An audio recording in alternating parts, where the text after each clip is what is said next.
Hi friends, welcome to cooking channel Jyothi with kitchen. ಇವತ್ತು ಗಣಕೆ ಸೊಪ್ಪಿನ ಪಲ್ಯ ಯಾವ ಥರ ಮಾಡೋದು ಅಂತ ನೋಡೋಣ ಬನ್ನಿ. ನೋಡಿ, ಇದನ್ನು ಗಣಕೆ ಸೊಪ್ಪು ಅಂತೀವಿ ನಮ್ಮ ಕಡೆ.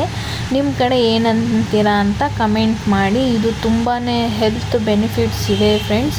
ಇದು ಯಾವಾಗಲೂ ಅಪರೂಪಕ್ಕೆ ಸಿಗೋದು, ತುಂಬ ಚೆನ್ನಾಗಿರುತ್ತೆ ಟೇಸ್ಟು. ನೀವು ಒಂದ್ಸತಿ ಮಾಡ್ಕೊಂಡು ತಿಂದು ನೋಡಿ. ಅದನ್ನು ನಾನು 3 ಕಟ್ಟಷ್ಟು ತೊಗೊಂಡಿದ್ದೀನಿ.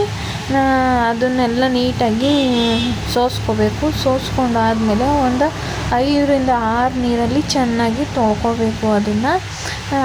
ಯಾಕಂದರೆ ಅದರಲ್ಲಿ ಊದಲ್ಲಿ ಆಗಲಿ ಇಲ್ಲ ಸೊಪ್ಪು ಎಲೆಯಿನ ಕೆಳಭಾಗದಲ್ಲೆಲ್ಲ ಮಣ್ಣು ಜಾಸ್ತಿ ಇರುತ್ತೆ. ಅದಕ್ಕೆ ಒಂದು 5ರಿಂದ 6 ಸತಿ ತೊಳ್ಕೊಂಡು ಅದನ್ನು ಸ್ವಲ್ಪ ಮುಳುಗೋವಷ್ಟು ನೀರು ಹಾಕ್ಬಿಟ್ಟು ಉಪ್ಪು ಹಾಕಿ ಬೇಯಕ್ಕಿಡೋಣ.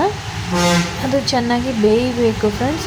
ನಾವು ಇದನ್ನು ಈ ಥರ ಸಪ್ರೇಟಾಗಿ ಬೇಯಿಸ್ಕೊತೀವಿ. ನೀವು ಯಾವ ಥರ ಮಾಡ್ತೀರಾ ಅಂತ ಕಮೆಂಟಲ್ಲಿ ಹಾಕಿ.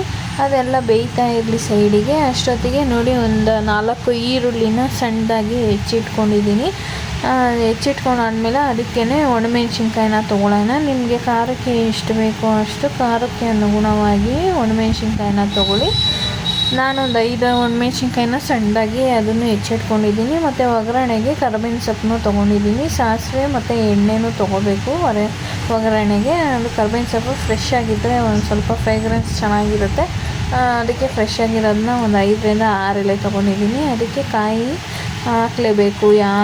ಮಿಸ್ಸೇ ಮಾಡೋಂಗಿಲ್ಲ ನೀವು ಕಾಯಿ ಹಾಕೋದನ್ನ. ಕಾಯಿ ಹಾಕಿದ್ರೆ ತುಂಬ ಟೇಸ್ಟು. ಅಷ್ಟೇ ನಾವು ಹಾಕೋದು ಸಾಮಗ್ರಿಗಳನ್ನ. ಒಂದು ಬಾಣಲಿನ ಇಟ್ಟಿದ್ದೀನಿ. ಅದಕ್ಕೆ ಒಂದು 3ರಿಂದ 4 ಟೇಬಲ್ ಸ್ಪೂನಷ್ಟು ಎಣ್ಣೆ ಹಾಕ್ತಾಯಿದ್ದೀನಿ.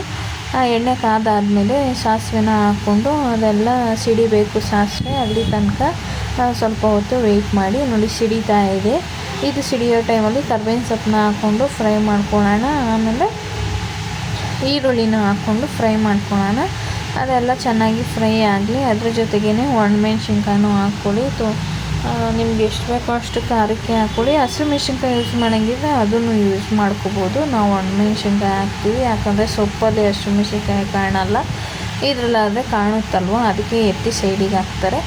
ಇಷ್ಟು ಈರುಳ್ಳಿ ಫ್ರೈ ಆಗಬೇಕು. ಆಮೇಲೆ ಇದು ಸೊಪ್ಪನ್ನ ನೀವು ಸೋಸ್ಕೋಬೇಕು ಫ್ರೆಂಡ್ಸ್. ಸೋಸ್ಕೊಂಡ್ರೆ ಅದರಲ್ಲಿ ಕಹಿ ಅಂಶ ಅನ್ನೋದು ಇರಲ್ಲ. ಇನ್ನಾದರೂ ತುಂಬ ಕಹಿ ಆಗುತ್ತೆ ಸೊಪ್ಪು, ತಿನ್ನೋಕ್ಕಾಗಲ್ಲ, ಅಷ್ಟು ಕಹಿ ಇರುತ್ತೆ ಈ ಸೊಪ್ಪು.